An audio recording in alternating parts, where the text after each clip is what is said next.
Guy Ritchie's The Covenant. This film is obviously directed by Guy Ritchie, and just in case you couldn't figure that out, by him Lee Daniels the butlering his way through this title, and it stars Jake Gyllenhaal and Dar Salim, and it is currently available on Amazon with audio description. Prime Video for subscribers, by the way. Not you don't have to rent this. It's when I saw it, it was number one of the Prime users. So at least it hit number one somewhere. This is an action-packed war movie, which hilariously, if you look at the little plot summary on Amazon before you watch the film and you read that, and then you also read the one on IMDb, you will get the entire film. I love how the two of them split it up so that it's like two completely different plot summaries. But basically, one describes the first half of the movie and the other describes the second half of the movie. Neither one of them describes the movie in its entirety, which is hilarious to me. Because it's like one of them is trying to be like, oh, we don't want to give away this part of the movie, so we'll only describe this part of the movie. And the other one is like, oh, we'll do the same thing, we'll describe them. Like, guys, get on the same page here. You know, first of all, they're owned by the same company, so Amazon owns IMDb. I don't know why they couldn't, like, just use the same description. Anyway, Guy Ritchie's The Covenant did not do very well in theaters. We haven't really been loving Guy Ritchie as much as back in the day when he was Lock, Stock, and Two Smoking Barrels and Snatch, and he had fans back in the day. He used to release these films and they all had a certain style to them, and Guy Ritchie had a style. This doesn't feel like a Guy Ritchie film at all. It's also one of the best things he's ever directed. So this was a huge surprise for me. I wasn't looking forward to this film at all. I just kind of figured audiences ignored this, and maybe there was a reason for that. It's like, how good, did we need another war movie? Whatever, I don't know. But oh my God, this was such an incredible experience. It's such a well done movie. Guy Ritchie. It's funny to see Guy Ritchie direct a film about, you know, American soldiers in Afghanistan and the missions that they're going through, and working with an interpreter, and the main story is about this Master Sergeant John, played by Jake Gyllenhaal, who ends up having this really sort of ride or die bond with his interpreter, Ahmed, played by Da Salim, who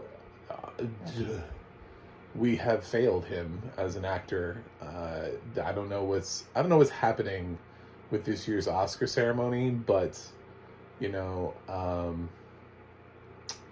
when we nominated Barkat Abdi out of Captain Phillips, randomly, I kind of look at this guy and I'm like, how are we not talking about his performance? His performance in this film is amazing.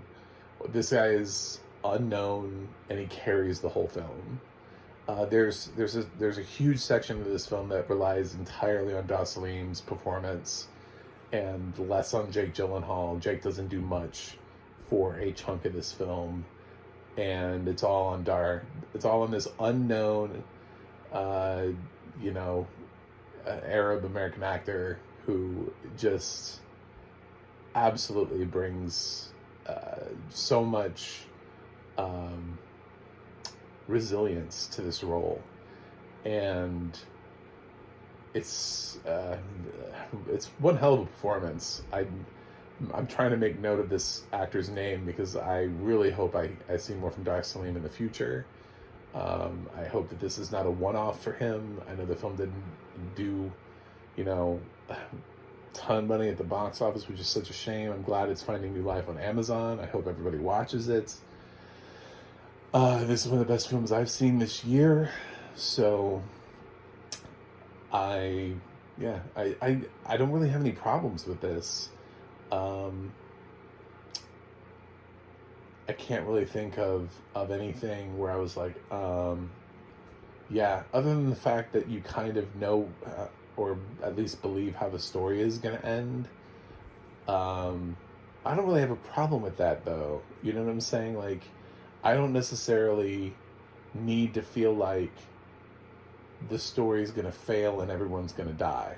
You know what I'm saying? I don't need, I feel like there was tension throughout the film where I didn't know for certain if people were going to live, even though I believed everybody would. You know, when I believed that these people were going to live, it was just a belief. It wasn't like, it was more like, they're not going to end like that. You know what I'm saying? Like, they're not going to, this is obviously going to work out that way. And I didn't need the sort of like doom and gloom and sad, you know, hurt locker, like, oh my God, is Jeremy Renner going to explode? You know, it didn't really, this film was fine. It was paced well. The action scenes were shot well.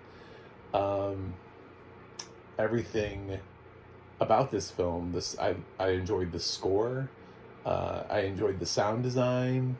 I thought the supporting cast that comes in and out of the film all felt like they were realistically committed to their sort of minor performances. And when Jake Gyllenhaal needs to shine, he absolutely reminds us that he is a very under-nominated actor. He is a very under-nominated actor when it comes to his acting abilities and how many times he's ever actually been nominated for anything. We should go back in time and renominate him for Nightcrawler. Like, we owe him more than he's given us. He's incredible in these little bursts that he has in the film. It's tough to call him the star because of the way that the film is laid out. Is it really feels like these two men are both the stars because of how the film kind of splits the storyline. Like I said, there's a clear Act 1 and a clear Act 2. And one person is more in charge of one act and one person is more in charge of the other act. So it very much feels like Darceline deserves just as much praise for carrying this film as Jake Gyllenhaal does, and yet no one knows who he is. So, but yeah, his performance as Ahmed, playing this interpreter who just wants to get his family out.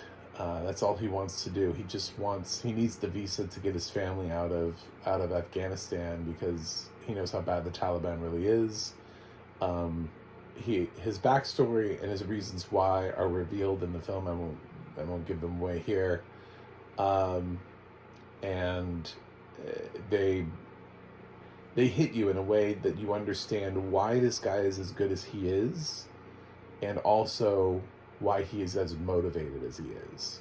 It just like instantly explained both, because he seems like he's like an above average interpreter, and he's also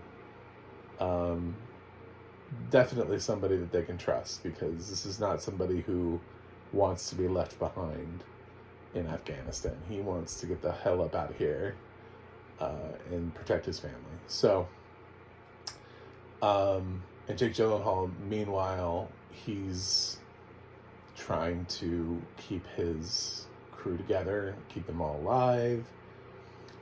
He's a little bored, though, and I think he learns the life lesson about boredom. Sometimes boredom is better than not boredom. Sometimes it's be careful what you wish for a situation, and that's what he gets. But there's some performances here. Man, I was getting angry too. I was Jake Gyllenhaal was getting riled up, and I was getting riled up, and I was like, this film makes you so angry that we left these interpreters behind. We left so many of these interpreters behind. After seeing this, you're just like, I feel like Guy Ritchie made this film with a point. You know, like, can we please go get these films? It's funny because he's a Brit, so it's like he's shaming Americans for leaving these interpreters behind as a you know, as a British director using an American actor, and I love that because if you don't watch this film and go, yeah, we probably should go back and get those interpreters, then I don't know. Then I don't know how to help you in life. So this film is it's meant to do one thing, and I think it did it really effectively and did it really well. So it's like I said, I think I can't even remember the last Guy Ritchie film I liked. I'm not even sure what it was. I'm sure, I don't know, Rock and Roller maybe. I have no idea what the last Guy Ritchie film was where I was like, oh, that's a Guy Ritchie film. I really like that. Yeah, this is the best thing he's done in years.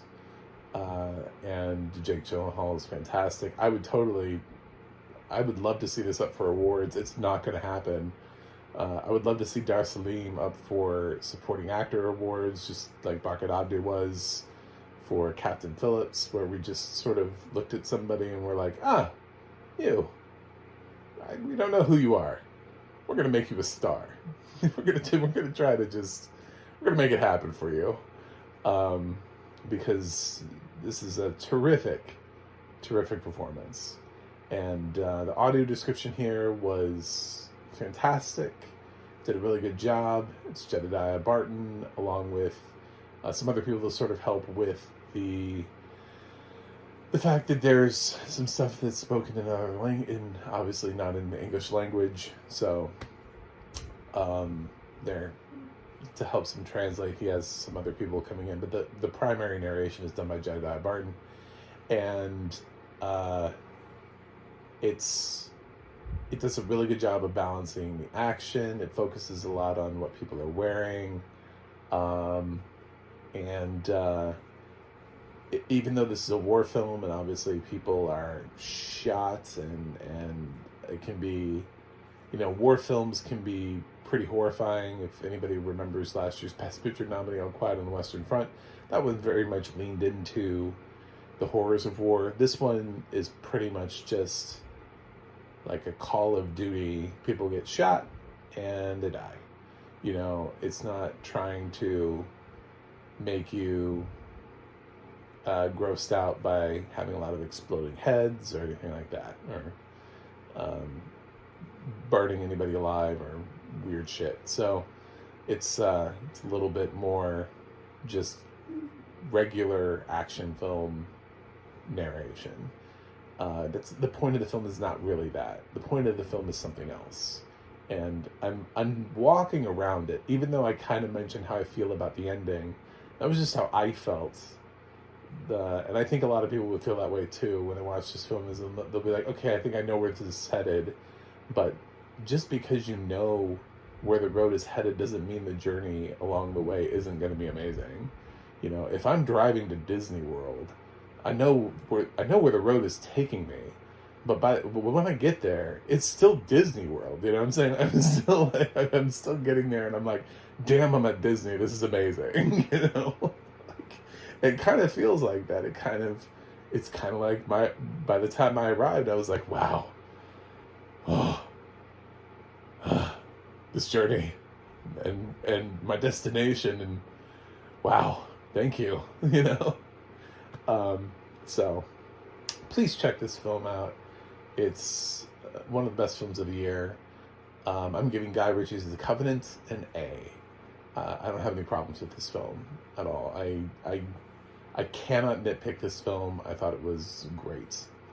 And good job to Guy Ritchie for sticking it to the man, so to speak. Anyway, thanks for watching. Please click subscribe. I do have a website, MacMovieGuy.com. You can follow me on Twitter, Instagram, or Threads at MacMovieGuy. You can go to the audio description project, adp.acb.org. It'll let you know what is audio description, where you can watch it. And you can go to the ADNA.org. That's the ADNA.org. It'll let you know who else is narrating films like Jedediah Barton. You can look him up, see what else he's done. Anyway, I'll review something else for you guys and see you on the other side.